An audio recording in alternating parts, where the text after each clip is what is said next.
If you haven't seen it, there's been a conspiracy theory that has been blowing up recently that essentially Israel was behind the assassination of Charlie Kirk.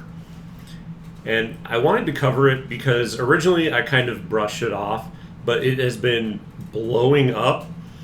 And the other thing too is that there are 3 people that have covered it that I think that they believe what they talk about, and I don't think that they're dumb people. So Tim Dillon was the first one I saw. He's a comedian, stand-up comedian, but he has a show where he does like essentially a weekly review of the top news, and it's comedy based, but this one he was very straightforward. And I was thinking I was going to watch that video, but then the one that I'm going to look at, I think they do a better job of actually outlining the facts and going through that. The second one was Glenn Greenwald, which I think he is very objective, and I respect his reporting. And although his reporting didn't go so far as to blame Israel or implicate them, it did point out that Netanyahu basically did not allow this crisis to go to waste, and he jumped on posting on social media and almost immediately, and has since then been basically using every single opportunity possible to try and marry himself to Charlie Kirk, speak for Charlie Kirk, say that he was such a great promoter of Israel, etc., etc. And then the video that I am going to watch, because I think it's the best kind of mixing of both worlds, where it's walking the middle line and then also presents a large amount of proof. But before we hop into it, my thought process on it, just thinking objectively, and as a caveat, before I go into any of this, I always say, I'm in this video, I am talking about, and if I criticize at all, it's of the Israeli government. It's not of Israel, the state, the country. It's not of Jews. It's not of Jewish people. It's not of the citizens. It's literally the Israeli government.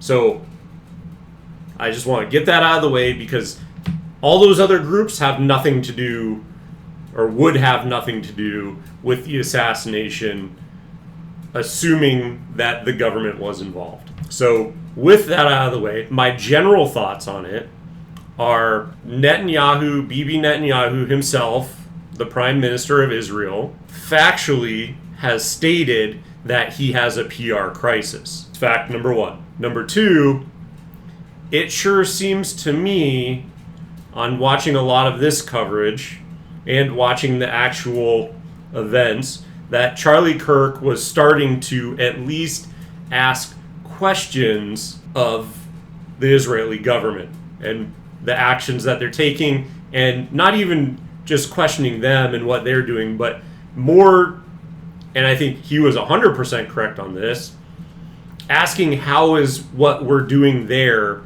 or how we're supporting Israel, how is that America first? Which I 100% agree. And if you're already having a PR crisis, especially with young voters, then the most prominent Republican voice, who you've already written off the liberals because they are full, most of them are full on anti-Israel now. Well, then you have the Republican kind of turning against you as well, or at the very least becoming non-interventionalist. Well, then you're gonna, what you can come up with your own if-then statement on that one. But there certainly are incentives in the direction of, well, then we either need to buy him out, pay him off, get some sort of blackmail on him, silence him, whatever it is. That just is common sense, in my opinion. And then some of the other stuff we'll get into, it dives into it in this reporting. But that's just the first thing that goes through my mind is those two things. And then there's just a lot of other weird stuff about it as well. But we'll get into the video and then I can throw in additional comments as well. And it all started with, in a certain way, with Harrison posting this this comment on a video that I made way back a month ago. And I was talking about Nick Fuentes and Charlie Kirk debating and just kind of like this whole commentary. And he says, I'm not going to name names, but I was told by someone close to Charlie that Charlie thinks Israel will kill him if he turns against them. And this tweet turned out to be a real wrench in whatever the hell was going on, because it blew up and went mega viral. And Harrison just happened to be hosting the Alex Jones show as the shooting happened. That whole day was so fucked. Everything was like, honestly, it hit. I think I can only speak for myself, but I kind of think that a lot of people are feeling this way where, like, obviously I was always going to be saddened by this. This was always going to be a tragedy. And just speaking about that social post specifically, if you think about it, of course, he would, assuming this is true, of course he would be afraid of what was going on or what could have happened or threatened by them, because specifically here, if you think about it, as I have mentioned in my Epstein / Trump / Israel videos, I think a lot of those kind of flow in together. Trump, in my opinion, he either has blackmail on him from Jeffrey Epstein, or he's threatened by Israel. Basically, could have. It's possible. I think there's less evidence for this statement, but I have said Israel essentially either has blackmail on him or has threatened his life. And it could be that one or both of the assassination attempts, the ones that we know of, could have been at the behest of Israel. And I think if that is the case, then of course, someone who's this tied in politically as Charlie Kirk was, could have also had that same sort of threat leveled against him and or been aware of it, right? Because, and again, I'm saying we don't know what's going on with Trump, but though in my mind, those are the only two options about why Trump is acting the way he is towards Israel. Because when he was campaigning, he said, we're doing non-interventionalist, these wars wouldn't have happened. I'm going to, try and wrap them up as soon as possible, but they're not, it's not happening. And I think specifically in the case of Israel, that is the one where we have the most leverage and where Trump literally could just stop shipping them money. But that hasn't happened yet. And so to me, logically, it's one of those two, blackmail or the threat of assassination. So again, if that is, and Israel's well known, they're blowing up pagers. How many times have we heard of them, just recently went into Qatar and bombed top Hamas leadership. How many, killing the Iranian scientists, all these different things that they've done. It's not exactly out of the blue that they would run an assassination campaign. So that's just number one. Again, if this statement is true, it is not hard for me to believe that it is a factual statement that was made. Because, again, there's a pattern here, and it goes hand in hand with what we're witnessing. To me. But I am surprised by how much it's kind of like hit me in the face and how much it feels like it's hit everyone. And like, just knowing, like, I don't really have the words to describe why or what it meant or why I'm like, so I'm just going to not focus on that. We're going to focus on the, and I might be able to, I've had a thought on this. I might be able to lend my viewpoint to him about this. I think why is because there's a few components of this in my mind. Most YouTube personalities, number one, they have outward personalities. It's overamped. trying to basically build a cartoonish version of themselves because they're trying to play into the algorithm. So what they do, and I think Charlie Kirk did a lot of this as well, maybe not in, when he goes to the campuses or whatever, but if he's on like Fox News or something where he makes these outlandish statements where you're like, what are you even talking about, man? Like, just the rhetoric that's used is so maximalist to try and get clicks and likes and shares and basically build outrage, because that's essentially how you blow up your channel and your content and all that kind of stuff. So people craft certain personalities, which I think even Ian Carroll here, that's basically what happened with him as well. That's why I think, and they all know it. They know that they're at, here's my personality and I'm going to amp it up to 20. And so, first of all these people who are like, oh, I'm so regretful now of how I treated Charlie, or I'm so regretful now, or like I'm scared now. It's because they know that they also have been feeding into this same rhetoric. And I'm not saying it's all of them, right? I think there are people out there who like, this is their personality, this is who they are, and those are usually a little bit more like middle of the road, like, hey, we're giving sane takes here that actually make sense and that aren't maximalist one way or the other. And then I think that there are people who actually have those personalities that are insane one way or the other as well. So there's a huge ecosystem. But I think for people who are actually more middle of the road and then they're crafting these personalities, it is now frightening to them, because they are realizing that if this can happen to Charlie Kirk, who, once again, was the biggest Republican, for the younger generation. He had, Turning Point USA. He was huge, right? For all of that, if he can get taken out by Israel, assuming that this is true, right? If he believes it. So, you say, if that can happen to him, it can happen to me. And even if you don't, even put Israel aside, even if it was some, I think now it's pretty well established that it was some leftist, because it is so funny, the memes, the evolution of the memes, because I'll see both sides memes.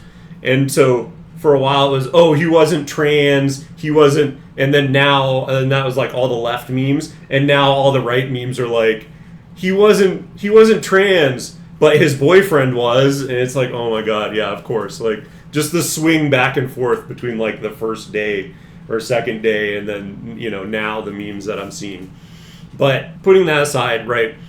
Even if it happened, even if it wasn't Israel that did it, even if it was just this lone crazed person, what is concerning about it is that if you're at an event, if you're just walking on the street, if you're doing these things, anything, you're just living your life, it's a real possibility.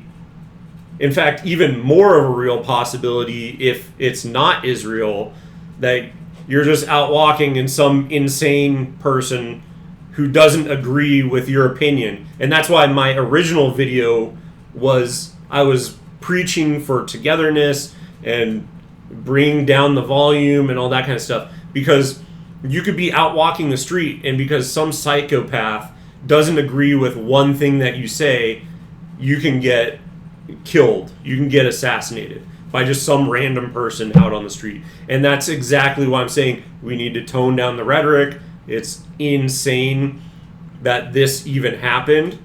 And yeah, and again, the thing that I think most people don't understand about these types of people is that, again, they craft their personality. It's a caricature of their furthest beliefs. And I think in some instances, right, like at Turning Point, the recent Turning Point conference that they had, you could see Charlie Kirk for who he really was, but that's not, first of all, that's not the personality that he crafts. That's not the personality that's going on TikTok. It's all the maximalist, what's the craziest thing in his content, and then we're going to clip it, sometimes out of context, and then that's what you're going to see. And so, yeah, that is the danger of, and why I think all these types of people, all of them, if they're doing the same thing, they go, oh shit. Because they know he was doing it, right? They know Charlie Kirk was doing it. So then these people go, oh shit, like now I have to be concerned because I have been owning people and having maximalist positions one way or the other, and this could happen to me. It's a realization that it could happen to them. And I mean, I get it, right? That's concerning, but yeah, when you, this is very dark, but like you get what you cultivate, man.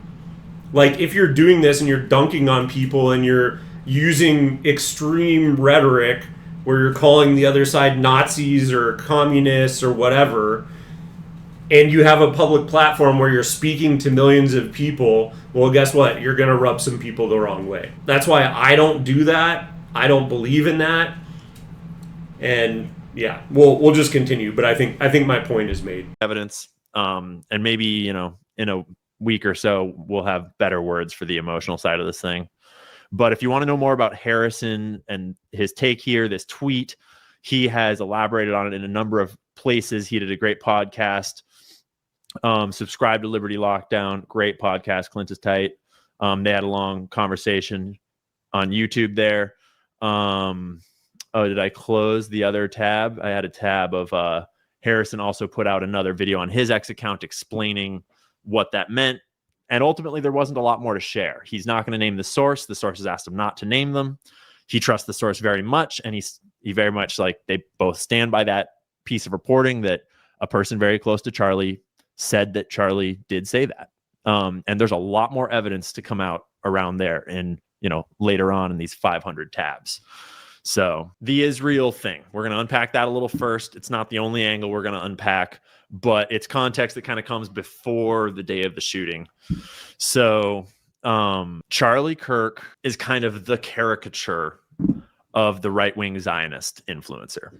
And he built the most massive, influential, impressive platform in Turning Point USA, largely on Zionist monetary backing, but also on blood, sweat, tears, hard work. Like there's no understating how absolutely impressive Turning Point is as an organization and how impactful it is. And I was saying this to my friend the other day that even if you're not on the right, even if you don't agree with Charlie's opinions and perspectives, I would hope that all sane, moderate people in our nation right now would understand that we want young people involved in politics, and we want young people thinking critically about their future and about the nation. And that I 100% agree with. That was a point I made in my Boomer video where I said, yeah, if you don't want continually this dying out, aging population to continue to get benefits and write-offs and all these, tax breaks and everything else, you need to vote because we need to usurp them as the class of people that are going to be catered to by the politicians because we're the ones that vote. So he's 100% correct in there. And then, as I was mentioning before, the Turning Point Conference, Turning Point USA, which you can see on the screen, he's going to talk about it a little bit, I think, here.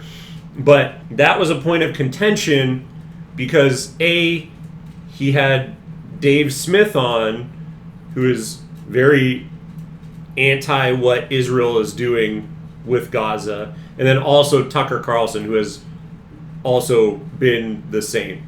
So again, when lending credence to the statement that someone around Charlie Kirk was saying that he was frightened of Israel and afraid that he could be harmed by them, well, again, another point, because, yeah, they don't want Israel, Bibi Netanyahu, they don't want those types of voices to have a platform at this conference where, and again, as Ian was just saying here, where the whole reason Turning Point exists is because of pro-Israel Zionist funders. And so imagine if you give Charlie Kirk, just try and put yourself in the funder's shoes. You're giving him a bunch of money. You think that, oh yeah, he's gonna represent our interests. And then right now, as you view it, at the most critical time where we need American support to try and push through our maximalist efforts to continue a genocide in Gaza, to attack Iran, to do all these things, well, guess what? Now the person who you gave all this money to is starting to turn the boat and become skeptical of our involvement with Israel. So just pointing that out early, but I'm sure we'll dive into that a little bit more here. Nation.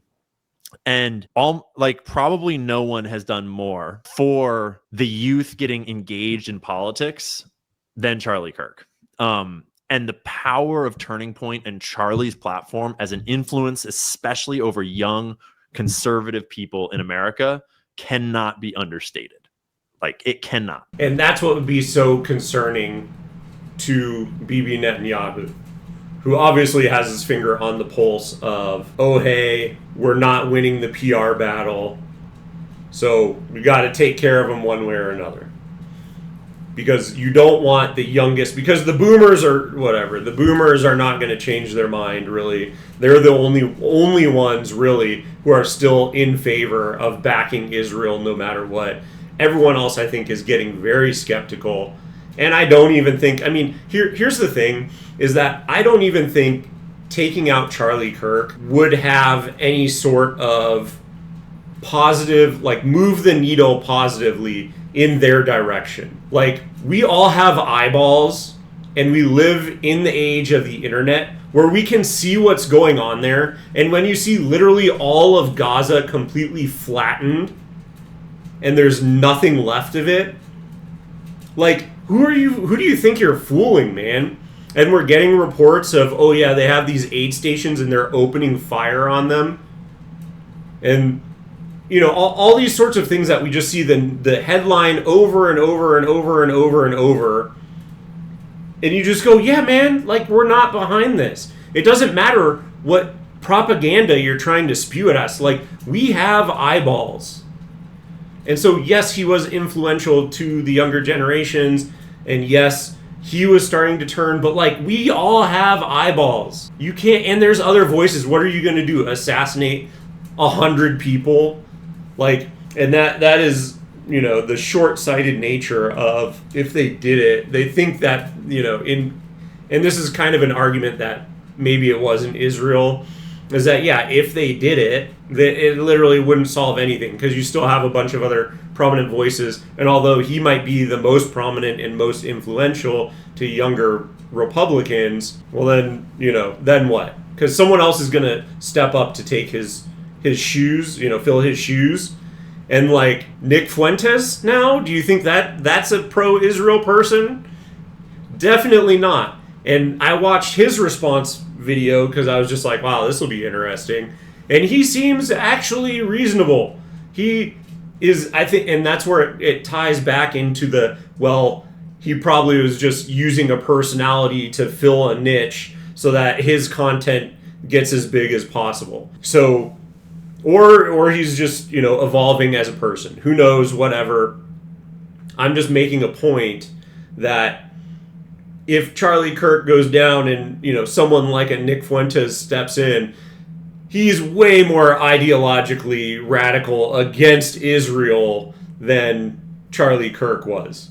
So be careful what you wish for if that is indeed what happened here. And so when the Zionists that backed him all the way, that built Turning Point USA underneath him and around him with their money, when they start to hear things like Charlie Kirk saying, so Charlie Kirk was saying we should release all the Epstein files, right? But that's not it. I'm sure that you guys have seen his interview with Megyn Kelly where he opens with the words, "I'm terrified." And then they go back and forth talking about how they have received some real pushback from sort of the donor class, that it just feels sketchy. And Harrison, this is the video that Harrison was referring to in this kind of original tweet and conversation. He did a really... And so on those two things, number one, we should release all the Epstein files. Does Israel want that out? No, they want to keep lording it over Donald Trump, possibly. In my mind, if that's the truth and they have the, and they're implicated and they have all the information. Well, no, they want to have, and not just Donald Trump, but in this instance, because Donald Trump is in charge of the military, they want to lord it over all these influential people. They don't want it to come out.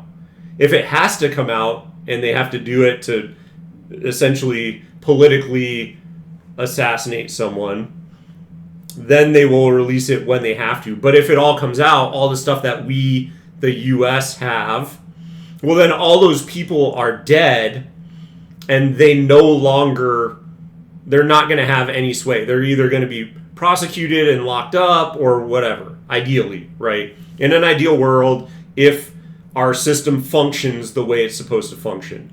So the problem is with him demanding disclosure is that then, we would find out, and this is the other thing too, is that then we would find out, because I think it's all connected. Again, I have not made my stance. I'm not opaque about this at all. I'm very clear on my thoughts around this. But if that is the situation, then of course they don't want it to come out. They want to keep that, again, they want to keep that stranglehold in place for as long as possible. So if we disclose it, then again, all these people should be locked up. They should all be thrown away. They should all be prosecuted. And then we should never trust any of them to hold any power over anything in our country ever again. That's one. And then number two is this Megyn Kelly interview where they were going back and forth. And then post his assassination, you can also hear Megyn Kelly talking to Tucker Carlson, and they also have some very coded language where they're kind of like talking to each other at a level that I think most people would not understand.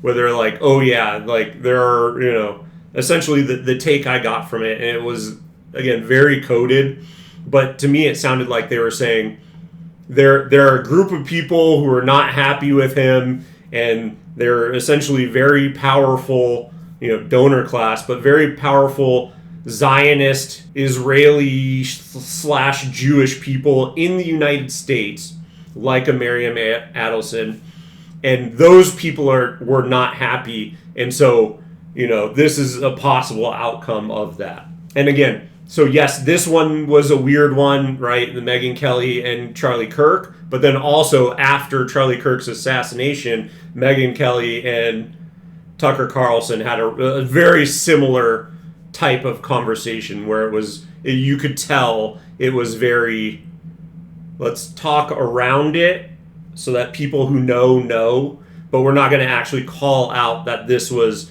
likely what we think happened. Great stream on InfoWars about it. He was referring to this conversation between Charlie and Megyn where they were kind of going back and forth and they just felt scared. It felt weird and sketchy. He was talking about really highly intellectual critiques of Jewish donors in the American left funding cultural Marxism and like things that degrade like American values. And he was totally not shy about talking about it. This is more recent clip, but like he, with his knowledge and political expertise, if this man starts criticizing Israel in an earnest way, in an unfiltered way. And so before we go any further, I do want to talk about this because I think this is interesting, right?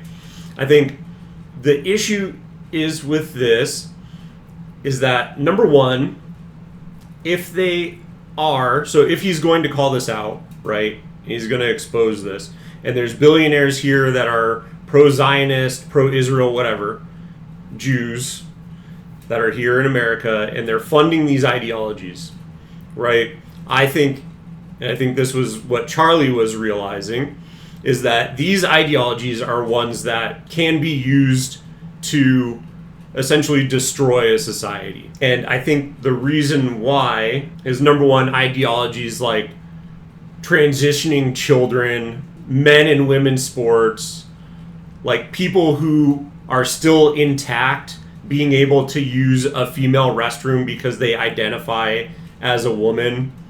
Like, pushing these ideologies are just completely insane.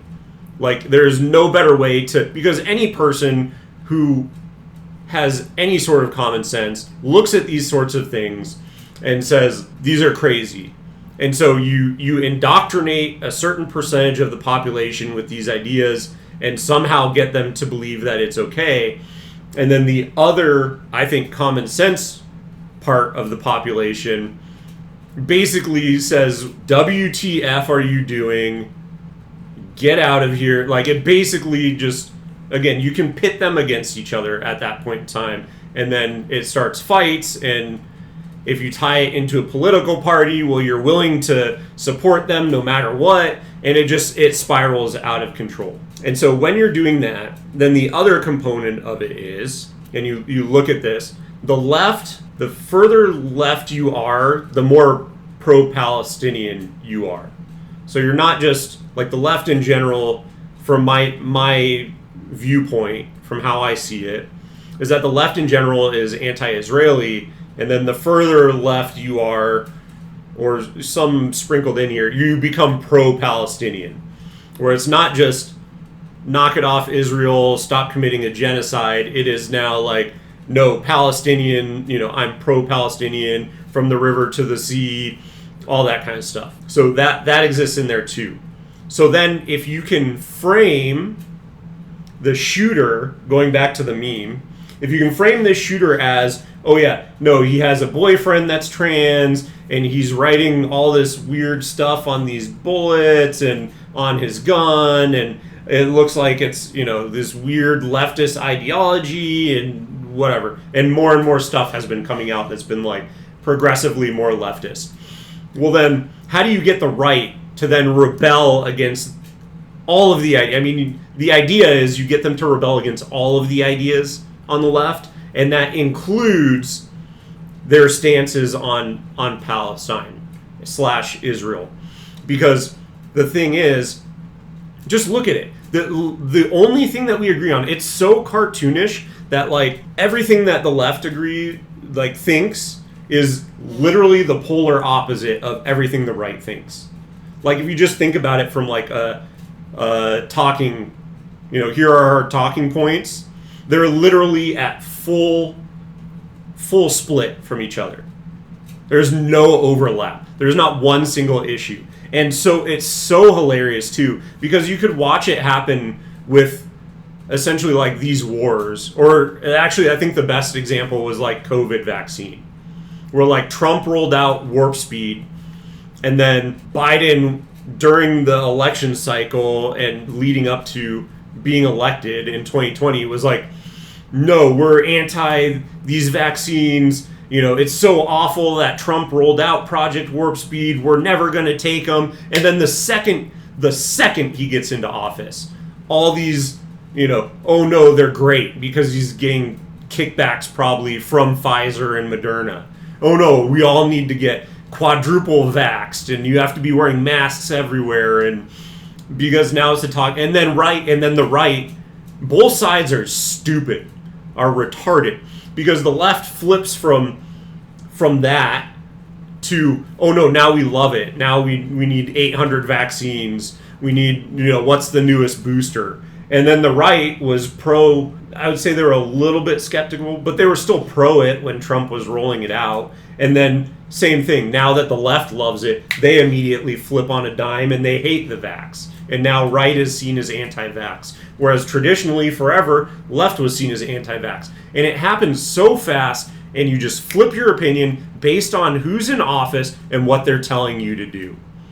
And so if I saw that, and I was Bibi Netanyahu, well, I would say, guess what? If I can radicalize these, the people on the right to hate everything that the left is doing, including their take on Israel, I want them to be, and by the way, I'm going to put out how pro-Israel Charlie Kirk was. Well then, guess what? Then it's going to radicalize them in his mind, hopefully, or take a shot at it, that then these people will flip and become even more pro-Israel. And so that is the thing. And to me, that is what makes the most sense from number one, they just want to silence him, right? That's the obvious. But number two, they want to flip the opinions of young Republicans. And what better way to do that than to radicalize them against the ideologies and the people? They already were against them, but again, it was kind of turning. And yeah, if the left can now villainize the very same ideologies that they have begun, and oh, by the way, all you have to do is look to Israel, and any statements that they've made is, oh, we're the most trans friendly and the gay friendly and blah, blah, blah, like we're the most progressive country in the Middle East. So yeah, of course, they're going to export that everywhere else and try and weaponize it, because those are their beliefs. So then they tried to get the left on their side, but guess what? It backfired, because they can see when a genocide is happening, and then they become radicalized against it to the point that they're at now. And I think it's a dying, again, we all have eyeballs. We can see what's going on. So I don't think the right is going to be tricked into it just because of this. But of course, when you're in desperation mode, you have to make whatever desperate grasp at gaining back the hearts and minds of America that you can. Not shy about talking about it. This is more recent clip, but like he, with his knowledge and political expertise, if this man starts criticizing Israel in an earnest way, in an unfiltered way, he has the wherewithal and the political understanding to really open some cans of worms. And I really don't think you can understate how dangerous that would be to Israel if he were to start criticizing them openly. Who's starting all the wars? He was talking about it. Very real segment about war with Iran, and just being not about it, and talking about how it's good for Israel. It's not good for us. And that's exactly it too, is that, yeah, they're just look at their actions. They're constantly, and then we have to run cover for them because Donald Trump, for whatever reason, one reason or another, is running cover for them. But like, they go in and they kill the Hamas, the people that we were having negotiations with. They go in and they start killing Iranian nuclear scientists. They go in, they do, the 12-day war, and then we come in and bomb them over the top. But they're constantly picking fights in the region. And then we have to go in and back them up. And it's just not helpful at all for us. They're going in and bombing top Hamas leadership in Qatar, which, by the way, we the U.S. told Qatar that they had to basically create an embassy for Hamas. And then Israel tries to go in and bomb essentially Qatar, at least the embassy, to try and drag us into a war there. And that's exactly it. And so, they're constantly doing all these hyper-aggressive things, which at the very least we should say, we're done. We're done with you. Back us out. We're done. Peace out. But will we do that? No. Because again, I think Trump is either compromised or he's afraid of being assassinated himself. Must be a redo of the same conversation. Quote, Jewish donors have been the number one funding mechanism of radical open borders, neoliberal, quasi-Marxist policies. Like, that is literally like a Groyper Nazi talking point when people want to smear that topic and don't want to talk about it. And it's like, I didn't know that Charlie was talking about these things. I wasn't watching Charlie's streams. I was just characterizing him and kind of talking shit on Twitter, kind of like a dumbass. And I wasn't actually paying attention to the words he was saying. And when you actually go back and look, he was clearly changing his perspective. And that's exactly what I was saying, where it's just like, yeah, what's getting clipped and what's getting put out there is like an insane example that gets used. And again, it's a caricature of the person that they cultivate themselves, but then it gets clipped out of context. And then, then you just have these people who don't spend enough time actually paying attention to the entirety, which is why I said I'm not, from what I have seen, I make some comments on my general observations of Charlie Kirk, but the amount of content that he has out there, I'm not going to sift through all of it, so I don't really have an opinion on him. And so, yeah, that's exactly it, though. And I think that's I'm glad he's realizing it now. Do I think anything will actually change? Probably not. But yeah, it is silly to really kind of go after people when, you know, the things that they're saying sound extremely reasonable. Of, yeah, why is Israel funding all of these insane policies that are obviously ruining complete cities and some of the most powerful cities in the United States? And on Epstein, like, quote, this is no longer to speculation. First of all, the evidence that shows that Epstein was a creation of either Mossad, Israeli intelligence, American intelligence, etc. He was going in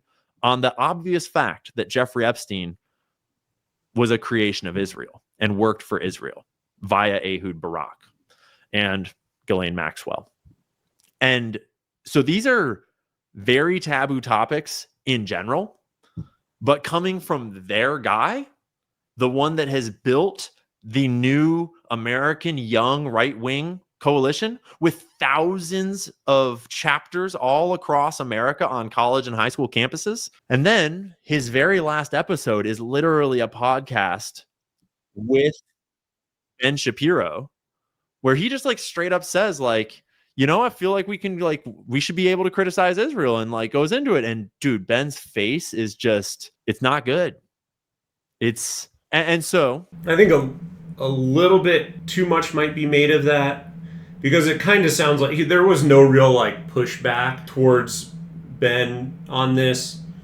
Because I did go in and watch it because I was like, oh, it's the last one. Like, how coincidental with the conspiracy theory that he was assassinated at the behest of Israel. He didn't really give pushback. And like, since he is a debater and he debates, you know, college kids and whatever, like it's not that he doesn't have the wherewithal to be able to interrupt him and like provide pushback, but he did ask some very, like, if you were just to listen to the questions, it does sound very accusational towards Israel, if you will. However, again, he allows him to just kind of go on and on with whatever answer he has, and there's no real critical follow-up after the fact. So that's just my grain of salt on top of this. Yes, they were very critical questions. However, again, he just kind of let Ben Shapiro, you know, run wild and give whatever answer he wanted to. And then also on the topic of Ben Shapiro, the most messed up thing, and another point on the graph, is immediately after Ben Shapiro was like, oh yeah, so awful that he got murdered, I will take on the mantle and continue this college campus tour. Oh, by the way, the biggest sock puppet of Israel, the biggest mouthpiece in the United States of Israel. Like, no one even likes you anymore. It is so thinly veiled that you are literally a fucking marionette for Bibi Netanyahu. Just like, all right, dance for me, Ben. Dance for me. Like, it is just so ironic that, of course, he will be the one. He will take it upon himself to go out and try and indoctrinate all these young Republicans toward being pro-Israel. I'm sure. It is just, again, it is another point on the graph. If he didn't do that and they just let someone else inside of Turning Points or whatever, like someone else continue to take on that, you know, continue the tour or whatever. But the fact that Ben Shapiro, of all people, is volunteering to continue on the tour around colleges, just disgusting and so transparent. Yeah, I don't even know what else to say about that. Like, I couldn't believe it when I saw it. That sort of, okay, here's the other Harrison stream. If you're more interested in what Harrison was thinking when he wrote that original tweet and all that, he elaborates in it in this clip from InfoWars, August 7th of 2025. And there's a post that he put up to explain it. Although, honestly, he doesn't exactly add a lot of context. But so it kind of builds this narrative, and X did all that. Like, I was not trying to stoke that. I wasn't trying to get in and like blame Israel immediately, although I did, fire off shots this morning, so to speak. But this narrative built on X, largely on its own, put it all together. Ultimately, like, there's a narrative to put there. It tracks and it comes together. And then you should start to think about, like, what are the question marks here? Like, what factors make that story actually play? And the real question is, what was Charlie actually saying behind the scenes about Israel? What was he actually being told by his donors and by any Israelis or AIPAC people or, his Zionist funders behind the scenes? How much did they know about his true feelings? How constrained was he feeling? Like, what was really going on back there, right? That's the real question. Basically, the question is, what? And I think that's actually really important to call out, because number one, you could tell that behind the scenes, he probably had much more anti-Israel sentiments, or at least critical of Israel, and like, we need to separate from them. Because why else would he have invited these sorts of people who have very, have been very confrontational at the least, or combative towards, Israel, and why are they here, and why do they have so much influence in the United States? Why would he include these people to come with him? I think number one, it says because that's where his mind was going. That's why he's talking to these people, and that's why he's inviting them to his event. But then also number two, that he's afraid of them, of pushing any further agendas by himself. So he's bringing people on to voice their opinions and allow people to make their own conclusions or draw their own conclusions without providing first-hand critiques of Israel, because in my mind, he's afraid of them. You see how that kind of makes sense? So he's having them on because he believes in their viewpoints and he wants them to be able to voice their criticisms, but then also he feels like he cannot do it himself because he is in danger. That would make sense. That, like, why are you doing it? Why are you doing it this way? Again, just connecting points on a graph and what makes the most sense to me. What did this guy that told this to Harrison, what did that guy actually hear? What did he actually know? What's really going on in the background with Charlie Kirk? And today, the Gray Zone published this article, Max Blumenthal and Anya Parampil. Charlie Kirk refused Netanyahu funding offer, was frightened by pro-Israel forces before death, friend reveals. Now, in the article, they do not disclose the identity of their source, and they don't, as far as I saw, disclose whether this is the same source as talked to Harrison. I don't think we know that, but it very much seems to corroborate Harrison's claim. And just as a call out, so the person who actually wrote this article, Max Blumenthal, Tim Dillon interviewed him on his weekly news show. And so that one was very interesting. That was the one I thought I was going to watch. But then, I think this kind of dives in a little bit deeper, and I can provide. And plus, being that Max Blumenthal is the one who actually wrote the article, he has a very obvious opinion about, what he thinks happened here. So I just wanted to, again, provide. I think this one's a little bit more level and factual, and then I can overlay my opinions on top of it. But yeah, this is a very interesting article. I highly suggest reading it, or again, if you are interested, you can watch the Tim Dillon interview as well. In the weeks leading up to his September 10th assassination, Kirk had come to loathe the Israeli leader, regarding him as a bully, the source said.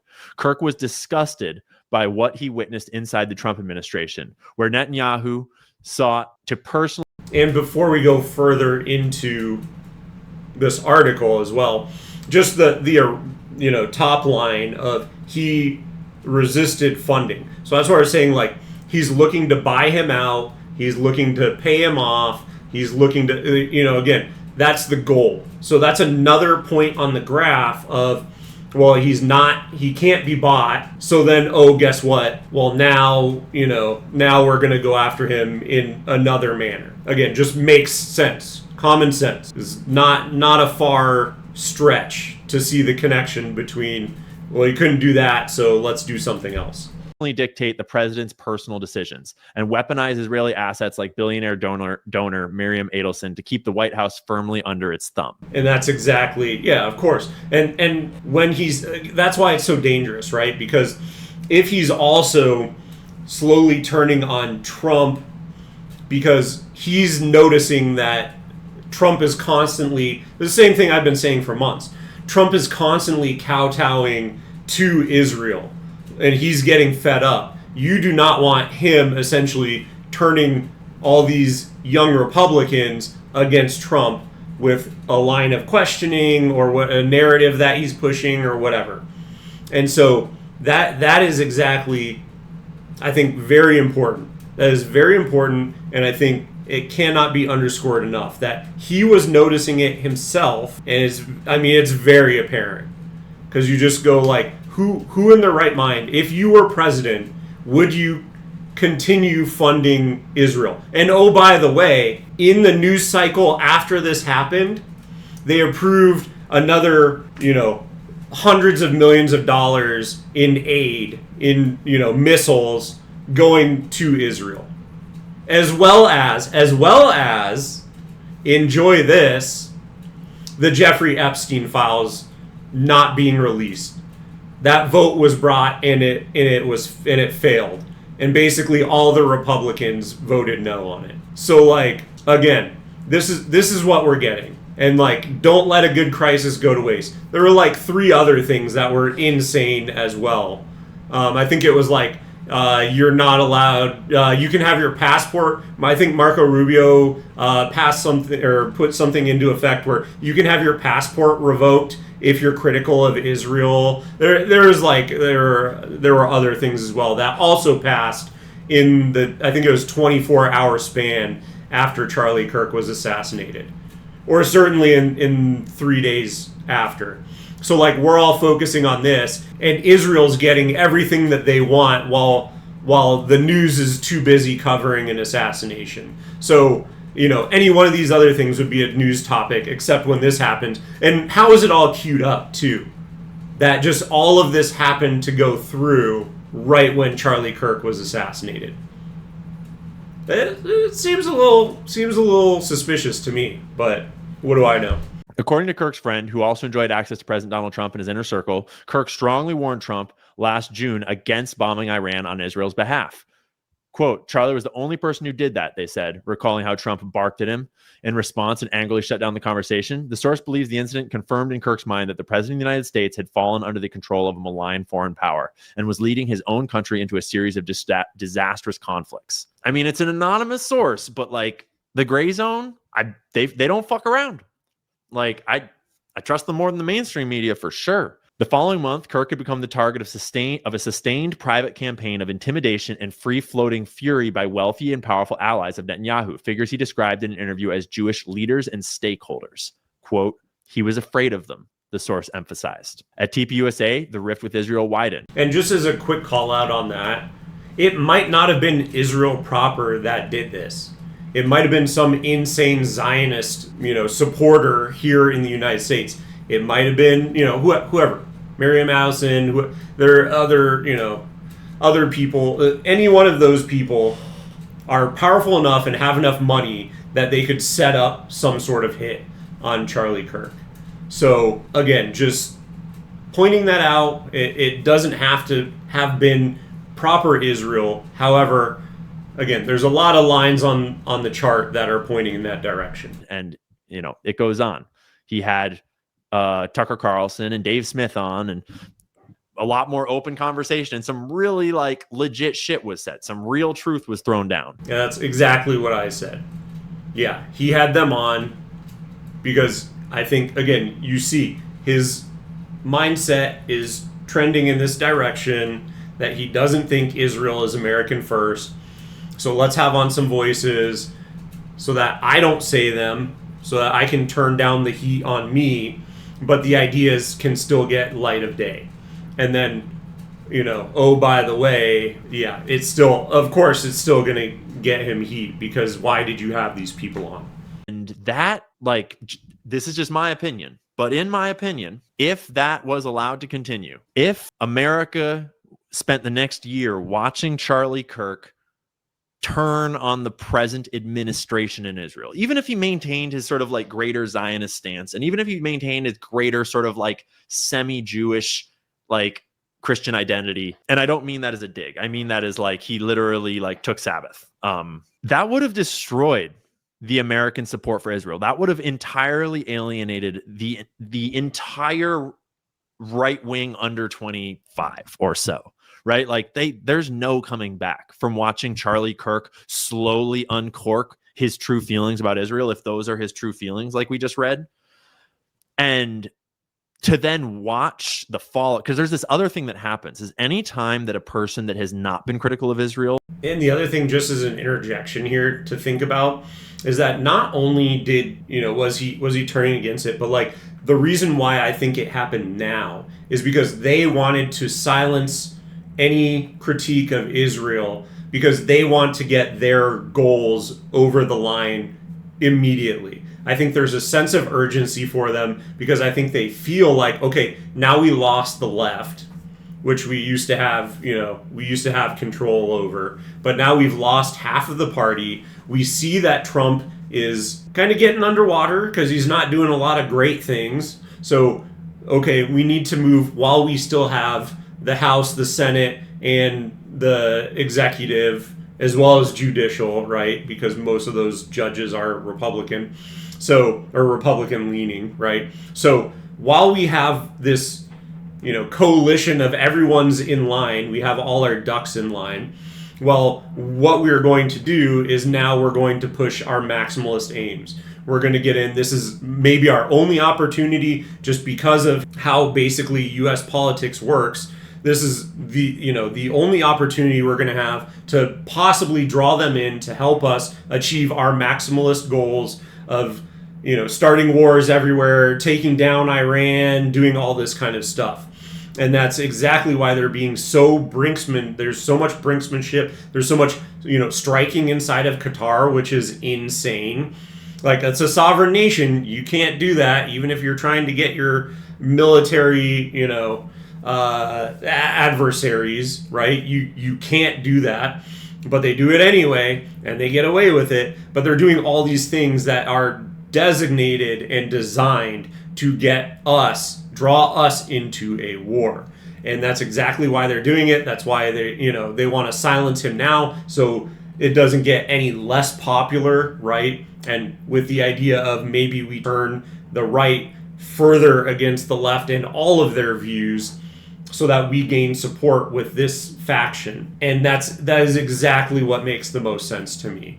And the other thing too is, if the Republicans lose the House or the Senate during the midterms, that could put this at danger. If the U.S. loses any further standing militarily, right? If now we've pissed off India, China, and Russia, and they form a coalition, and like now the U.S. is no longer the strongest superpower in the world, well, that's a danger to Israel trying to broaden their borders and destroy any sort of stability in the region. So like there's a lot of different ways that this could go poorly for them. Or if they have to exercise, if they have to bend Donald Trump and they have to actually release the Epstein files, right? That's why they want to go as far and push as far as they can with what little support they have left. And that's why it seems so existential for them to get whatever their goals are achieved, is because otherwise it could all evaporate very fast and very soon. And I think they're aware of that, and that's why this happened now, if you're believing that Israel was behind it. Is critical for the first time on the internet, especially if they're Jewish, or especially if they were a supporter of Israel, and they say that first negative thing, and then they experience for the first time the just slander of like anti-Semitism, Nazi, you're a bigot, you far right, you crazy extremist, and you are immediately bombarded by the Hasbara propaganda attack machine. Suddenly Charlie Kirk is funded by Qatar and all the other allegations get thrown out. Like, it would have just shown it would have been the messiest, most like dumpster fire that you could ever imagine. I just say all that to say that there is evidence. Like Dave Smith had legitimate criticisms. Like I came out very hot. You're right. Not a factual statement at the time. I said, what did I say?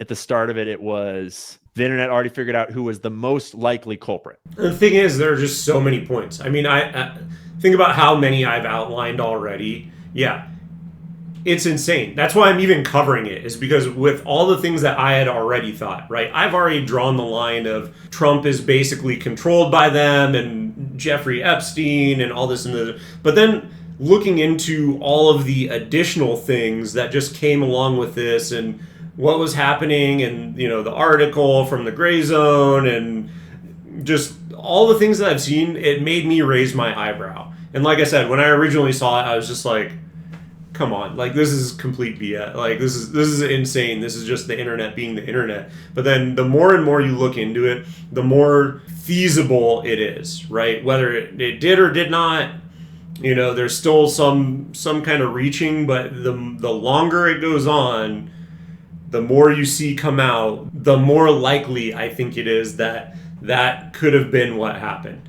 And again, just as a statement, that's not saying the Jews are bad. That's not saying the Jews did it. That's not saying Jewish people here in America, unless it's one of those donors and they did it. But like the average Jewish person here in America is not responsible for this. The average Israeli is not responsible for this. It's the government. It's Netanyahu.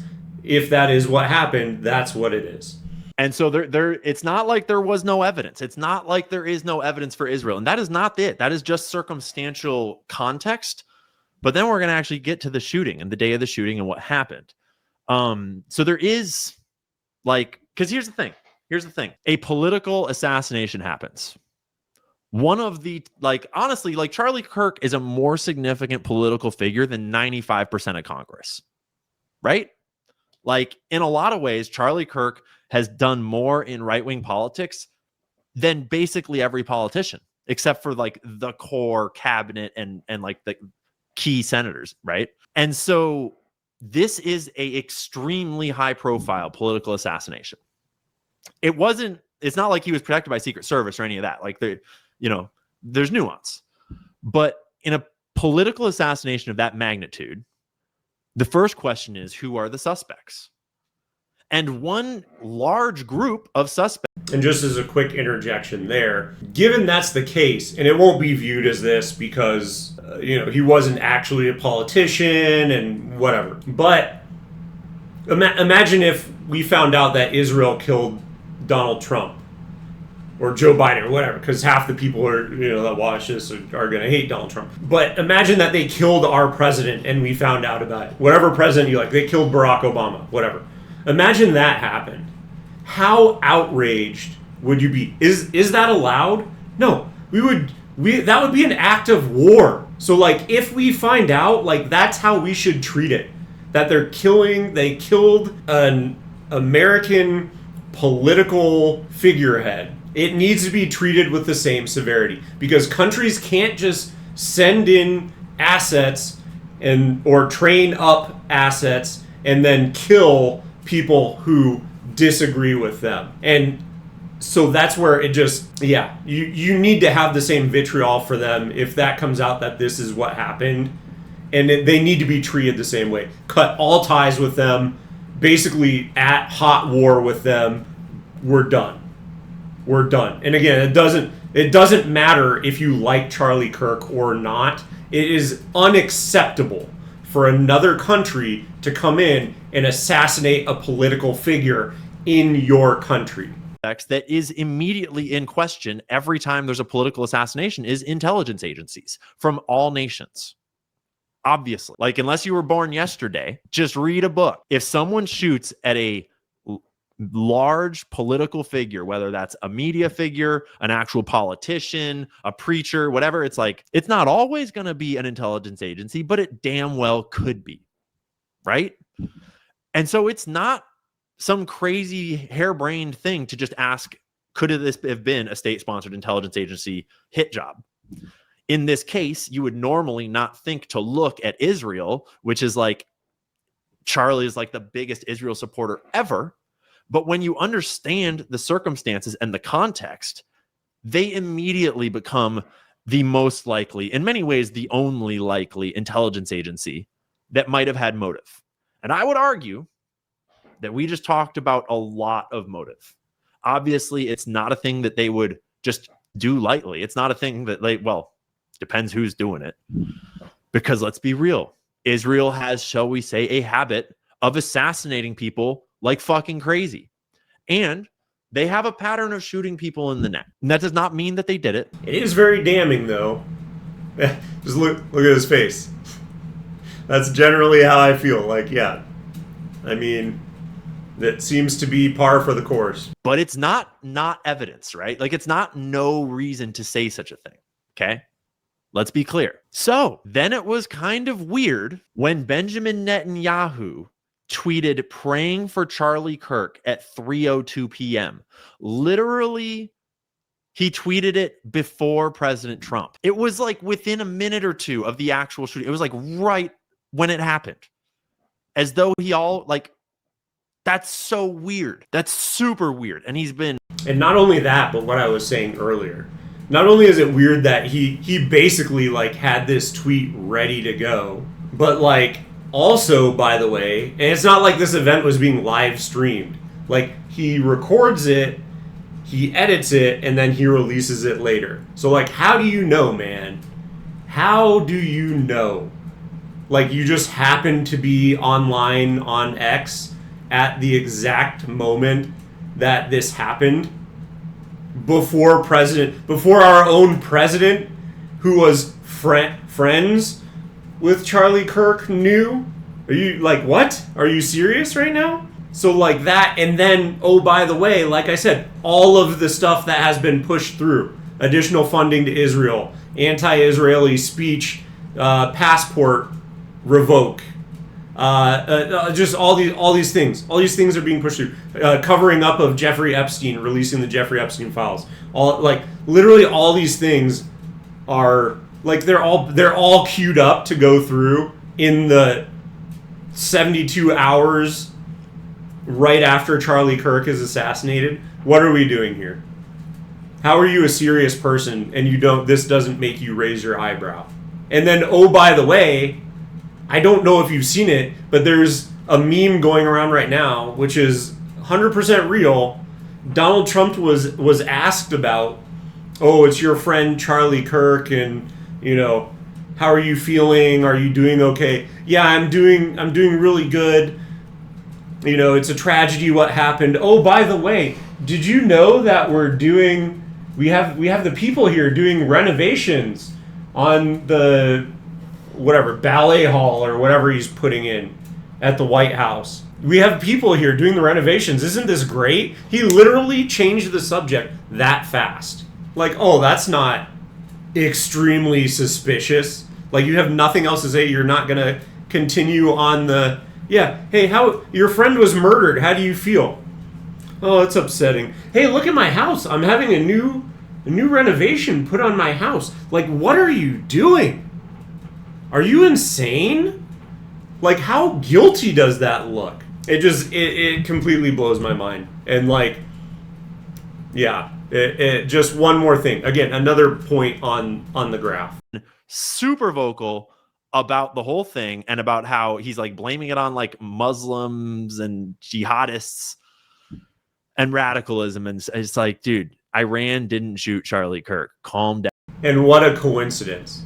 And that's the other thing, too, is if you've seen any of his posts, which I don't blame you if you have not, but every single one, he's Charlie Kirk was such a great friend of Israel and such a great supporter, and we invited him to come here, and he most likely turned it down. I don't think we have admission to that or confirmation of that, but the wording that he used basically tips off that he was invited and he turned it down, probably because he was most likely afraid of being assassinated if he went over there, literally killed. So he thought he was safe here, but turns out no.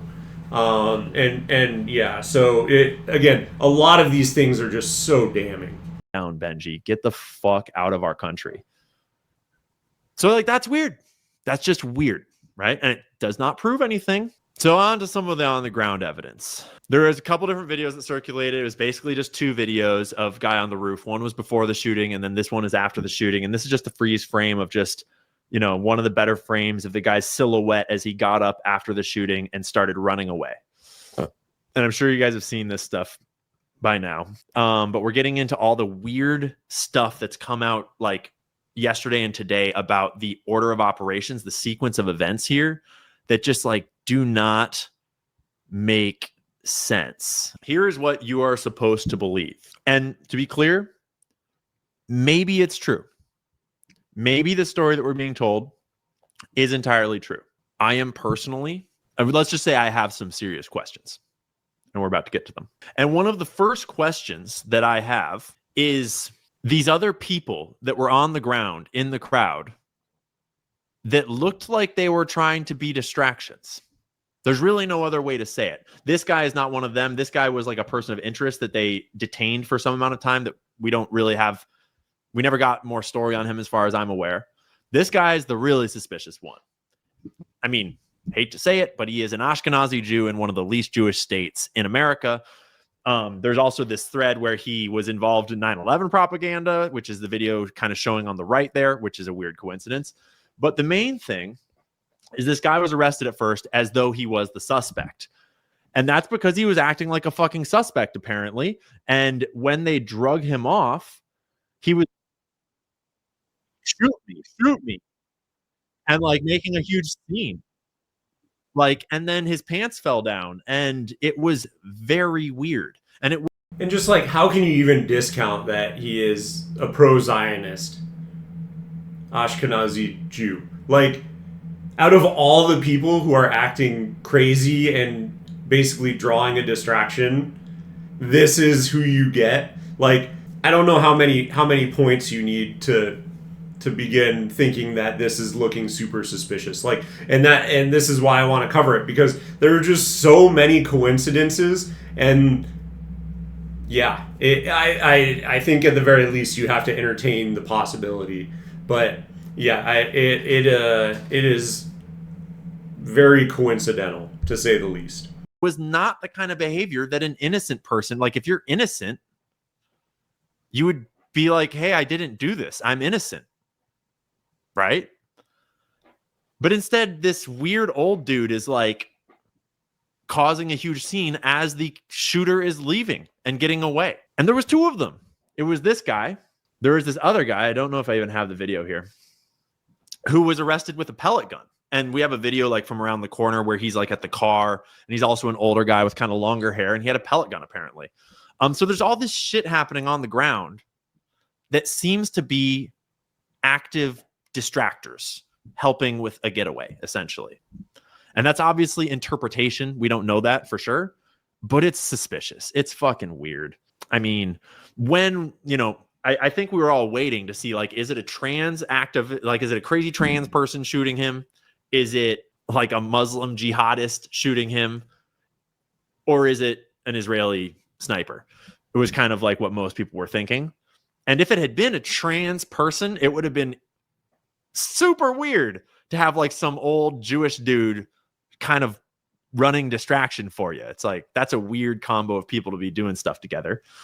It's still a weird combo for the kid that they've arrested now and are saying shot him, but I don't know. So a couple of theories that went around for a while that had a lot of people. And that's a really good point too, that like how would these 2 people have gotten together to work in concert?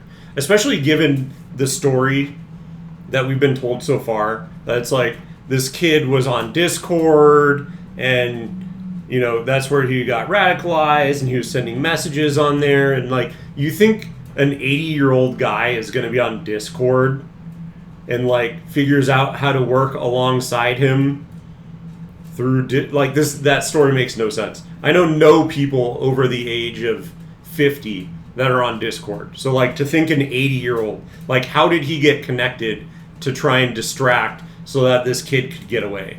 So yeah, that's just another very weird thing that you have to think about. Is like how, and then the guy with the other little, BB gun or pellet rifle or whatever, like, yeah, like how would all these people ever be actually run into each other and become connected? Like, that's such a weird grouping of people, and the only way that you could imagine that they would all be, find each other serendipitously is if someone greater, larger, was coordinating it all. People kind of chasing down rabbit holes that are not a thing. The ring changed fingers, and it was a very weird thing, and everyone was freaking out, like, is it all AI? Is the whole world a stage? And no, it's a clasp ring that opens up, and when he got shot, it opened and hung down and looked like it had switched fingers. So here's a video of him playing with it. So just to clear that up, if you got hung up on the ring stuff, that's why the ring did that. So we know a lot more about this element of the story now that the Gray Zone published its piece, but allegedly Netanyahu personally requested that Charlie Kirk visit Israel 2 weeks before his assassination, and he apparently denied the request. Somewhere in here, we have a report that he was apparently also turning down funding from Bibi and Israel-aligned factions in the last several months. And like I said, that's very suspicious, because he has visited in the past, right? And it could just be that, it didn't align and this, that, and the other, but like, conflicting schedules, that kind of a thing. But I think, again, the fact that he turned it down, just the timing of this is very, very suspicious. And the funding and all these things, the timing, the timeline of it. Like, again, if you can't buy him out, if you can't bring him there and assassinate him there, well, now you have to do an assassination here. When's he most exposed? When he's doing these kinds of, debate with me out in the open. So, of course, it makes sense that that's when he's easiest to pin down and assassinate. So, yeah, and to make it very, very public to dissuade other, journalists or political activists or whatever. Try and dissuade them from covering this topic and or speaking negatively of Israel. Again, not too hard to kind of draw lines between these events. But we'll get to that in a minute. So now these videos that came out, like surveillance videos of like the ingress egress of the shooter. I got some fucking questions. Let's just put it that way. Okay. I got some questions. And I'm going to make the video big for this one. And obviously, like, this is going to be very interpretive in some instances. But we're just going to look through this and have some questions. So we are told that this is the shooter walking towards the venue with the rifle down his pants, which is why he's limping like this, right? So the rifle is allegedly fully put together and sticking down his pants, and so he can't bend his legs, so he has this weird fucking limp all the way to the venue. But then he bends his knee on some frames. And I went back and forth a bunch. That is the leg that is causing the limp, and that knee is bent. And so it's like, if you're limping like that because you can't bend your knee because there's a fucking rifle next to it, then you can't like bend your knee. Or if the rifle's not going past your knee, then you can bend your knee and you don't have a fucking crazy limp. Like maybe the rifle is like right at the knee, and so you can kind of bend the knee a little, but it's like still awkward. But that's like really fucking weird. Especially in light of like the backpack later and the rifle not being there when he jumps off the roof. Man, it's like hard to tell what's going on here. And obviously it's all shitty footage, but it's just weird. It's like, really? Is that how this dude got in? By just like limping in with a rifle in his fucking pants? Maybe. Like maybe.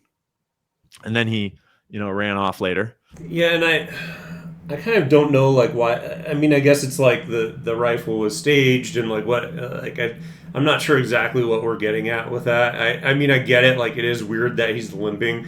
There are just, I think, a lot of questions around it in general. But it doesn't it's grainy and whatever, but it doesn't look like there's like a lump in his pants either, like an obvious bulge where you'd be like, oh yeah, that's a gun. Like, the pants look kind of tight, and it's just weird in general. It doesn't make a lot of sense. But just like keep that in mind that we're told that the rifle was down his pant leg, which is what was causing that limp. But then it would appear, so then we're told that he got onto the roof, I think allegedly through the stairwell.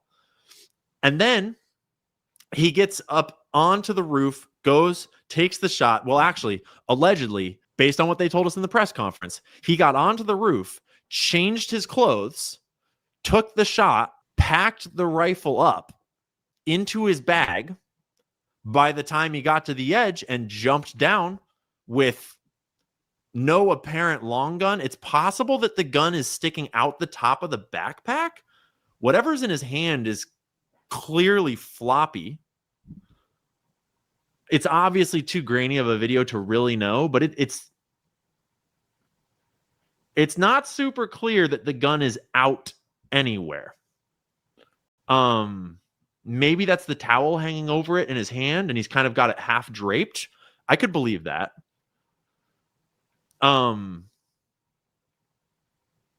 So who knows? Yeah, and that's the thing is like the flexibility of it. Like if you look when he's laying it down on the roof, it looks too floppy to be any sort of gun.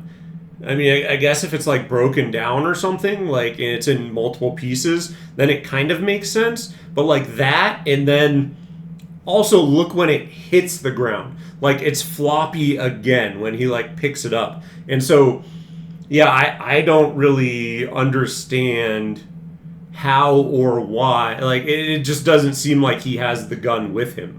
So I don't know. It's kind of weird. But we were told at the press conference that he broke down the rifle, went into the woods, reassembled it, and then left it there and ran off. Which is like, why are we reassembling the rifle in the first place, bro? Why did you even break it down in the first place? And if you can break the rifle down and fit it in your fucking backpack, why did you walk into the venue with it in your fucking pant legs? Like maybe, just to play devil's advocate, maybe it's that you wanted the rifle pre-assembled so that when you get into position, you're like ready to shoot. But aren't you worried about getting into position in the first place? Aren't you walking up a bunch of stairs with a stiff leg? And if you can fucking break down a rifle as you're running to the edge of the roof, like fucking, who knows? Or maybe it's still in his hand and he's breaking it down on the way to the woods, but the cop said that he put it back together in the woods. Which makes absolutely no sense because, yeah, if you have it broken down, why are you putting it back together? Literally the only purpose that you had in putting it together in the first place or having it together is you've already accomplished your goal. It doesn't make sense for you to break it down and then reassemble it. Like, is someone closing in on you and you're afraid that you're going to have to shoot them, but then you're just putting it together to leave it there? Like, it truly does not make any sense. That's the thing is like, yeah, this component of it doesn't even look like he has a gun. If he does have a gun, if it's broken down and then he reassembled it, like it makes no sense whatsoever. So this is very peculiar.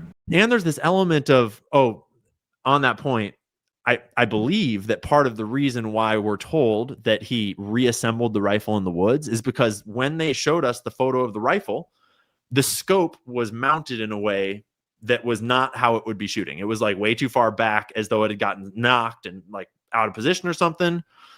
But and the other thing with that is like, if he was walking with the rifle in his pants, do you not think that would have screwed up the scope as well?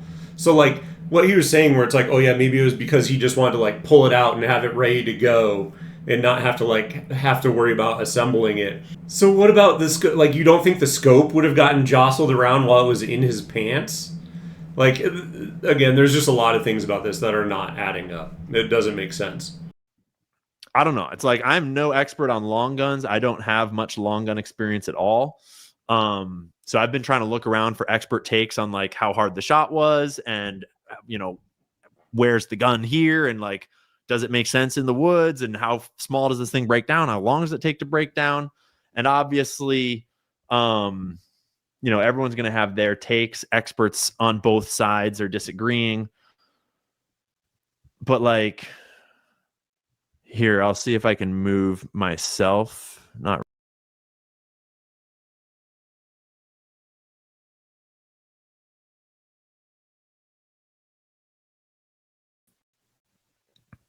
So it's like,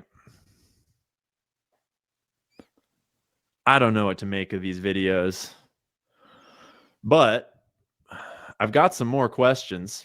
Oh, this is a police scanner. If you're curious.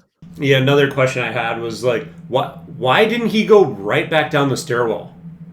Like, why are you jumping off of what essentially looks like a 1.5 to a 2-story? I would say probably, like, if you're thinking about like a regular house, it looks almost like a 1.5, 2-story ceiling or roof down. Like, you're way more likely to get injured jumping down than if you just went back down the stairwell. And I guess it's like, it's quicker, I guess, but like the chance that you injure yourself jumping down from something like that, very questionable. And then, I mean, maybe it was like it's a one-way thing where when you go up, you need a key to get back down or something. But it just, again, another question that I have, that it's just very peculiar that was the route that was taken, and that's what, he decided to jump off of a very high, essentially a very high roof. You can find the police scanner east of the library. Like, if you do not know what you're doing, you could very easily get injured jumping off of a height that high. He's wearing jeans, black shirt, black mask, long rifle. It's a video that's 1 minute 44 seconds long, so that's out there if you want to listen to it. I think we have more information than that by now anyways, but it's important to collect all these little pieces as it goes. Everyone's really going back and forth about whether he has this rifle with him when he jumps off the roof. And honestly, like, you can't tell. It sure doesn't look like it, but you can't tell. To me, it seems like if he has it with him, it's probably in the backpack, but it doesn't seem like that, like a Mauser breaks down to be small enough to go into the backpack. So I don't know. There was this private jet that took off like right after the shooting from an airport right next door, and it like turned off its transponder, and everyone got very suspicious of the jet. So here's an update on the jet. MJ Truth Ultra kind of knew a person that, I don't know, join our community, our state, and our as often happens, unfortunately, there's all this misinformation. At approximately 1:20 p.m., a private aircraft owned by one of our companies with tail number blank departed the Provo airport. So basically, he's saying, like, this was our plane. This was not nefarious. It had nothing to do with the shooting. We disavow this. Please don't spread misinformation. Basically coming out and being like, hey, that's what this was. Don't stress it. And that probably pretty much clears up the weird plane thing. Although it's worth noting that the planes at the airport, like just the regular flights, were not grounded. So yeah, and that was another narrative that I had seen that I don't even know if that fully explains it. I haven't looked specifically at that post, but there was something called out on a plane where it was an Israeli-owned plane. That was what I was seeing, and like it flew down and then it went off radar, and then it, did whatever it did, probably dropping off, and then turned around and mysteriously came back up on radar. So yeah, again, more interesting things that, yeah, if there was an actual assassin that they were trying to hightail out of there, well then that's very, very interesting that a plane, a small private plane was doing that. And if there were any ties with it to Israel. There were flights going in and out. Another update is this is the kid that asked the question right before Charlie was shot. The question was about gun violence. And so there was some suspicion floating around about, like, that seems like a leading question. Like, was that person in on it? Which, kind of a fair question to ask based upon just how terribly ironic the timing of it all was. But I got to say, this dude seems very genuine. He does. Yeah, and actually Channel 5 and Andrew Callahan actually did an interview with him. I watched it, and yeah, it didn't seem like, and like the things he was saying after the fact, like, yes, it was very poor timing on what he was asking, but I 100% do not think, my read on it, and I could be totally wrong, and like the things he was saying in the interview, I didn't get the read that he was actually part of it at all. Like, it seemed it seemed like it was just very coincidental and very poor timing. I don't know. I could be wrong though, but it didn't. That wasn't the vibe I got from it. Does not seem to be making this up. He does not. He condemns the violence. He's clearly broken up about it and kind of shocked. And obviously he doesn't agree with Charlie Kirk, but he seems like a solid dude when it comes down to what counts. So I think that pretty much clears up the question of whether, the person asking the question was in on it. This is just a comment that I saved because I've wanted to, it's just a good set of thoughts to question. Let me be clear about the speculation. A Mauser hunting rifle is roughly 42 inches long from muzzle to butt plate and weighs around 9.5 pounds with a medium-powered scope, as shown in the Discovery photos. The black object in question does not look large enough to conceal a rifle over 3 feet long. That makes the Rooftop suspect look far more like a patsy or distraction than the actual shooter.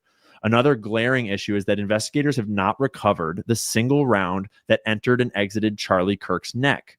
Just like Trump's Butler 1.0 incident, no round, no projectile, no bullet was ever found. And without the bullet, there can be no substantiated forensic or ballistic evidence linking the rifle they claim to have recovered to the crime itself. For the CSI level investigation, that gap is more than ironic. It's suspicious. And that's a really good point. And yes, the bullet has not been located, although it was probably a direct through and through. There's actually one more thing to go back to here. The bullet. And that's extremely important because if you think about it, yeah, if you have a round, like imagine that it was like a professional sniper with like a brand new, state of the art rifle, and he was shooting from somewhere else, and this guy is just being set up. Of course, the round that you're using from that type of gun would not be even remotely, it would not even fit in to a Mauser. So when again, the fact that neither of them, and that's why I say, Trump, it could be that he's afraid of being assassinated himself, which is why he's going along with whatever Bibi is basically telling him, supporting Israel. Well, yeah, same thing. These people are just the patsies and setup. And then, oh, by the way, the person who actually did it, of course, it would be very inconvenient if the weapon that the person that got set up had wouldn't even be able to fire the type of ammunition that was actually used. So, very, very suspicious. Bulletproof vest theories. I don't know if we have a clear answer of whether or not Charlie was wearing a bulletproof vest that day. He's well known to wear a vest underneath his clothing at events like this. But from the images from that day, it does not look like he was wearing one under this white shirt that he was wearing. But it's possible that he was. I'm no bulletproof vest expert. There's this shock wave that happens in the video right before you see the blood that is intense. It's like, and it's surprising. If you've ever seen deer getting shot in slow motion or ballistic jelly getting shot in slow motion, you've seen that shockwave happen. It was a lot to see it hit a human who seems like, feels like a dude on the TV, a regular guy that's like, here, ours. And another thing too that I've seen going around is that the way that the stage was set up, and I'm not sure if maybe it went through one side, came out the other, and that's where you saw the blood. Because you saw the blood. One of my friends sent me the video, so I got to see it happen. But the side that the blood was, where the blood came from, was the opposite side of where the shooter would have shot from, and it was at the front. So it's not saying that it would have been. I don't know if it would have been impossible from that angle, but it would have been very difficult because of where it hit on his neck, that the shooter from where he was stationed would have been able to hit him in that way. Because even if, even thinking through it now, even if he was shot in the front, it wouldn't have went through this way. It would have come out the back. And so for the blood to be coming out the front, it just, again, something else that has been called out recently that is very suspicious. Just a dude. So I think it was kind of shocking to see. And I think that shock wave is what had people thinking that it had hit his bulletproof vest and ricocheted up into his neck. I personally don't think that's what happened. I think it hit his neck straight on. Could totally be wrong about that, but I haven't seen anything to indicate that we have confirmation that he was wearing a vest or that it was a ricochet. I don't know. But I do know that it matters if it was intentionally a shot to the neck, or if it was a miss that hit the neck, or if it was a ricochet that hit the neck, because those track with different profiles of shooters and a very different storyline. That being said, we're never really going to know the answer to that. And here's a third layer that no one seems to be reporting. The Lossy Center building recently underwent a major renovation and upgrade. It's only logical to assume multiple security cameras were added or upgraded during that project. So why then are we seeing no surveillance footage whatsoever from the top of or outside the Lossy Center structure? Correct. We do not have video of the shot. Apparently, there's no video angles that show that corner of the top of that building when the shot was taken. And there's surprisingly few video angles of the rest of the campus too, which is weird where's my boy Ryan at? Did I miss Ryan's? Here it is. I've got so many fucking tabs open here. So Ryan Mata, if you don't know him, he's the shit. He's a filmmaker. And he did a whole deep dive he actually found internal documents of the design of this remodel from Utah Valley University with their actual schematics and layouts and plans and what kind of cameras they were installing and all sorts of shit. And he looked into how many cameras are on campuses and did a whole report on the fact that they installed a shitload of new cameras, and they tell you that they were installing them on the corners of all the buildings and all these locations. And so it's very weird. Like, these are 360-degree cameras that are, 1080p resolution. It's kind of weird how few shots of video we've got of this situation. And I would recommend you go check out Ryan Mata if you want to know more about that. He posted the whole report down below. Great journalism by Ryan. Where have we heard something similar to that? But oh yeah, Jeffrey Epstein, the cameras were just malfunctioning. We don't I don't that must be it, it's just a coincidence, and they just don't have any video evidence, or they just don't want to share it with us. Who knows? It's just ironic to me that when Israel is involved, all of a sudden cameras just aren't functional, aren't working, are missing minutes. So, this is Tyler Robinson, allegedly the shooter. The Converse do match the Converse that were in the photos released the other day from, whatever they were taking those photos from. Other than that, it's hard to kind of hard to piece together with any level of certainty what, other than kind of just trusting the FBI. But there's this weird thread about how he was communicating with someone on Discord prior to and about the assassination. And the way the story goes is allegedly this kid who's raised by a Republican family, raised around guns as a young person. There's photos from like his mom's Facebook and stuff that are going around that I don't really want to show of them as kids, like holding guns and stuff. It's like he was raised right wing. And so apparently this dude walks to the campus with a gun in his pants, limps all the way to campus with a gun in his pants, walks up the stairs, pulls out the gun, takes the shot, one shot, perfect shot, doesn't even take a second shot, immediately runs off the roof, jumps off the corner for some reason instead of taking the stairs. Maybe has the right, like maybe packed the rifle down into his bag. Maybe he's carrying it and we can't really see that. Runs off into the woods, reassembles the rifle that he has apparently broken down since he took the shot, because now the scope is fucked. Reassembles it and hides it in the woods so he can come back for it later. Goes and runs home, and then just tells his like decades of police work dad, like his dad was apparently law enforcement for a long time, and that's why he was raised super right wing like this. And he's just gonna go and tell his cop dad that he did this. I am very confused by that. Yeah, again, especially when you lay it all out, like one thing after another, makes absolutely no sense. That's why like each one of these individual things is important to cover. But like when you put the entire story together, what do you like? What?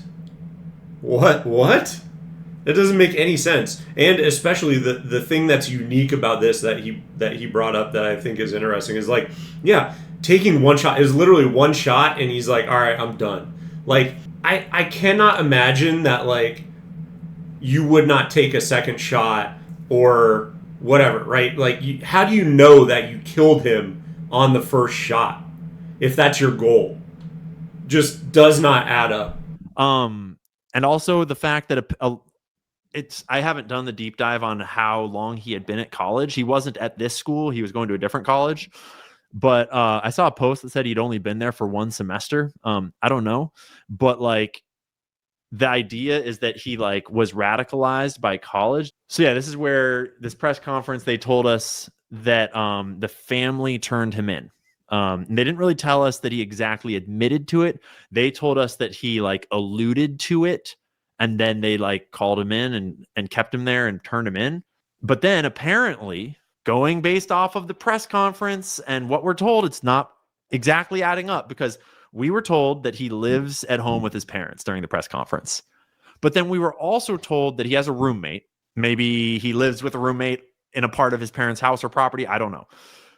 But apparently he has a roommate, and apparently he had been talking to the roommate on Discord about the rifle being hidden in the woods, and he needed to go back and get the rifle later. And apparently he's just Discording his roommate about the assassination that he's just done, and he needs to go get the rifle. And apparently the roommate is showing the police when they're there, showing them this Discord file, because they asked him, hey, can we see that? And he said yes, and he showed them the messages in the Discord. And they apparently took photos of each of the messages, and then they like conveyed what they were to us. But we haven't seen them as far as I'm aware. And what's even weirder about this situation is that not roommate, I think now that has come out, it's his trans girlfriend. And then, oh, by the way, there's also been reports now that in the week leading up to the assassination, there were a bunch of one of the neighbors said that there were a bunch of weird people coming and going from the apartment, and it was making the neighbor uncomfortable because it was kind of a weird situation. So more question marks that you're like, what is going on here? Like very weird. Yeah, not great. So that is like a weird chain of custody on the Discord piece. And we all know that there's some crazy shit happening in Discords, in the internet in general, the grooming stuff happening, the 764, the whole thing, like the whole comm community that I did a thing about like a week ago that's up on my channels right now, that if you don't know about the comm, it's so fucking dark. And there's so much with all these shooters, there's like something pointing in that direction with everything. In this case, allegedly he had scrawled inscriptions on all of his shell casings and on his rifle or something. And it was all internet slang. The arrows one, like up, down, down, right, or whatever, that is apparent. That's a code from a video game that I forget what it is. My buddy just told me it's not Rocket League, but it's like a video game that I don't play. All the slang was kind of like deep, deep internet meme slang. Some of it kind of leftist, but it's all just kind of generally like just brain rot. Essentially, it's. This is a quick interjection because I saw someone else cover it. It's actually Hell Divers 2. And it's like to drop a bomb. That's the code, which is even more questionable because they also passed funding for Israel to get more bombs. So coincidental at the very least. But yeah, a lot of questions. And the other thing too about this is that he had no real social media footprint, much like, once again, drawing parallels, the Butler shooter. So a lot of coincidences between these political assassinations or attempted assassinations. Brain rot. It's like what you would call fucking brain rot. It's the things that like your 14-year-old son just goes like skibbity, skibbity, skibbity, skibbity, like while they're playing Call of Duty and like trying to get headshots. And then they're like, like throwing controllers and then just like saying things that make no sense on repeat. Like kids slang has always been weird, but social media and internet culture has made this weird feedback loop. If you have young children, you know what I'm talking about. And so the stuff that was written on the bullets, in all the cases, basically, like in the Butler one too, or not the Butler one, the Catholic school. And in this case, it's like there's indications that he was deep in internet subculture, though in this case, not nearly as deep apparently as the trans shooter at the Catholic school. But it's just worth asking about. It's worth looking into because, man, this is kind of a sidetrack detour rabbit hole, but it's probably worth talking about for just a second. Do you know what a Manchurian candidate is? A Manchurian candidate is a concept from like the 70s and the MK Ultra days. And it's a phrase that I believe came from internal to the agency first, but then was made a thing in pop culture. There's a movie about it. But it's the idea that is a very real idea. It was like the goal, the holy grail of the CIA's black budget programs and of MK Ultra in the 70s, 60s, and 70s is it possible to program an assassin, whether that's using drugs or hypnosis or mind control or internet grooming? The Manchurian candidate is this idea of what if you could program a random, just any old person to like listen, hear a song, play a sound, flip a switch, and then they like switch into a psycho killer that goes and assassinates someone for you. And then they forget all about it. They have no idea what's just happened. And it's like, what the fuck? And suddenly you have the perfect killing weapon that can never be traced back to you, that can be deployed anywhere in the world. That's what the Manchurian candidate concept is.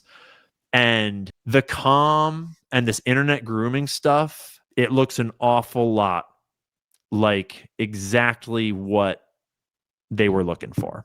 And the other thing that's actually really interesting to point out about that is, if you think about it, the fact that they're both young men, like kind of weird. Like I already pointed out, they didn't have social media, but like they're both young men, like of the same general age. So like if they were trying to procure, a group of individuals, or they found success with a certain group of individuals where they could activate some sort of Manchurian candidate program, and oh, by the way, young men are the most impressionable, and oh, by the way, they also would be the best assassins because they're more physically capable.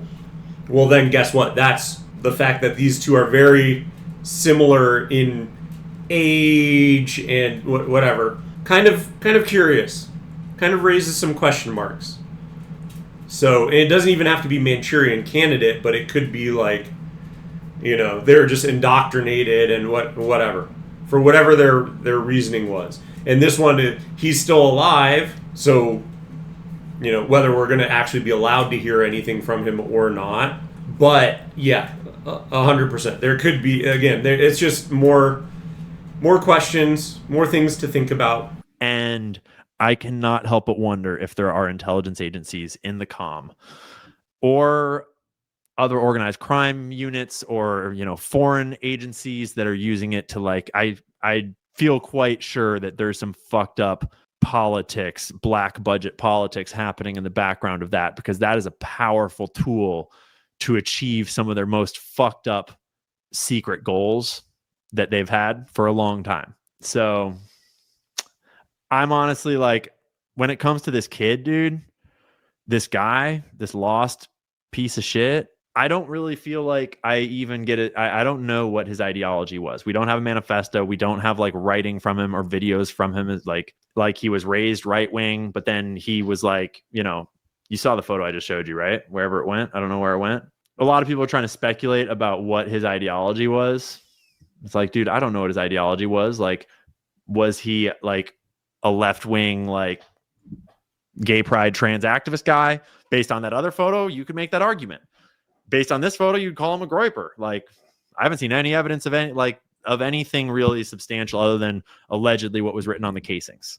But it's really too early to know, and I'm not even convinced that we can trust that this is the guy yet. And piece of reporting just came out. His grandma apparently is saying that he's never shot a gun in his life, which doesn't really square with the photos that we've seen, but we'll get to that in a second. Steven Crowder coming out with exclusives left and right here. This is apparently the charging details. I'm not sure what the technical term is, but it's not like it gives us any new information other than like his personal details, probably. It tells us what the charges are, I guess.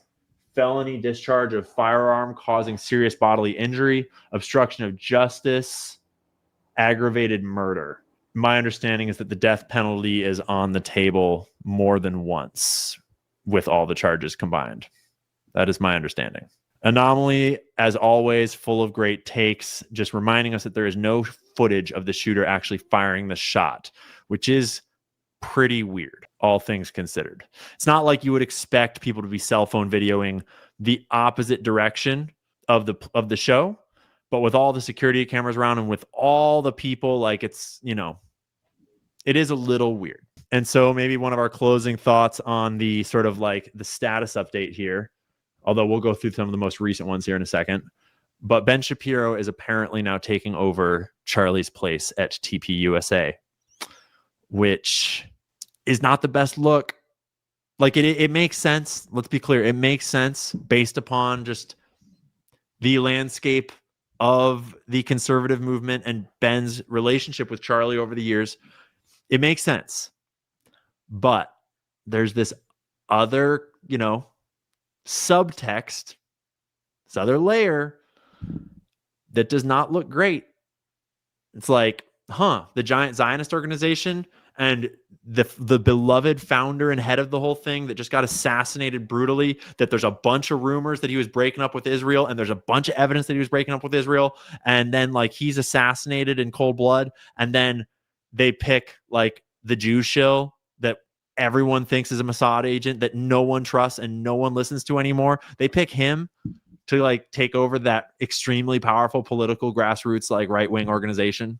That's like pretty awkward choice, guys. And like it's not my Yeah, that's 100%. It is insane that that's who is taking over. And I don't even know that's even going to help. But like if you look at, and there have been people talking about Daily Wire viewership has been diminishing and like it's tanking and all that kind of stuff. Yeah, because since October 7th, people are sick and tired of him. Like at the beginning, okay, we get it, right? There was an attack, and yes, there was support for Israel because you don't want to see a country that we're close with get attacked. But like as it has dragged on, anyone that is still arguing that Israel should have carte blanche to do whatever they want is literally insane. Like you have to be the hardest core Israeli plant to try and argue that what Israel doing is okay. So by putting the person who is literally Bibi's sock puppet into this, it just looks real peculiar. Like you can't see that and not ask a question and raise an eyebrow and be like, what's going on here? Completely insane. My choice to make. It's not my life. Like I'm not fucking involved. It's like, don't take this as me being like, I fucking know what's best. Cause I don't. Like you guys do you, but the optics are not great, right? Like, let's just say the optics are not great. I haven't actually gotten to watch Nick's stream yet. I've just seen a couple clips, but I hear it was a total banger and I am not one bit surprised. And I've got to say, I'm proud of and for Nick for nailing it and for doing the right thing and for not trying to like dance in this moment. And, you know, I think Nick is really showing a lot of tact and poise and maturity, the right kinds of it this year. Which is not to say that he was like tactless or immature before, although sometimes, but just to say that he's really on point this year, and it just is really refreshing, honestly. And I saw this funny post of this girl. It's like, I was told Nick Fuentes is a Nazi and all these things, and so I went and watched, and she's like posting his stream, and she's like, and oh boy, is that not what I found? Because his stream was like super respectful and honored Charlie Kirk's memory, even though they were like literal arch rivals. It was just, and that's what I was saying at the beginning was, yeah, I watched some of it just because I knew that they hated each other. I didn't watch the entire thing, but yeah, that I was very surprised at how measured it was. And really, I haven't watched anything of his, so I cannot give any greater context than that. But yeah, the only real exposure I had was basically his rant against Tucker Carlson, when Tucker Carlson and Candace Owens basically were talking poorly about him, and then he had a response, and that. So literally, those are the only two things I've watched, is that, and then his Charlie Kirk thing, and not even all of it, just part of it. So yeah, the things that I have heard about him and have been said about him in the past, versus what was, what I consumed with that. I was kind of surprised. So, because I've never heard anything really positive about Nick Fuentes. So, just interesting in that. Kind of a wholesome, like, outcome, so to speak, of a tragic circumstance. So good on you, Nick. Nice job. All right. Anyway, that is pretty much all the information that I wanted to cover. Again, very interesting when you're taking all of this information in. Obviously, it's all still developing, and we'll see what happens. But I think there's too much information, and there are too many people that have been covering it and taking it seriously for me to ignore it and not make a video about it. Because especially when you look at my content and you see the anti what Israel is doing, especially in Gaza, you have seen me talk about Israeli influence through AIPAC. You've seen me talk about Jeffrey Epstein and, what that could mean with Donald Trump, and how the actions that we're taking and supporting Israel, how it just makes absolutely no sense to me. So you're seeing all of that, and it just felt like this was something that, again, it set off red flags in my head, where I go, look, there's other people who, regardless of what you think of them, I think are genuine and say what they mean and are not, trying to be maximalist, and have given some sort of acknowledgement that it's very weird the way that Bibi Netanyahu has been acting, and all of the information that has been presented here. And it is very eyebrow raising, to say the least. But if you like the video, give it a thumbs up. If you're interested in this type of content, drop me a subscription below. It really does help the channel. And if you have made it this far, thank you for watching, and I will see you in the next one.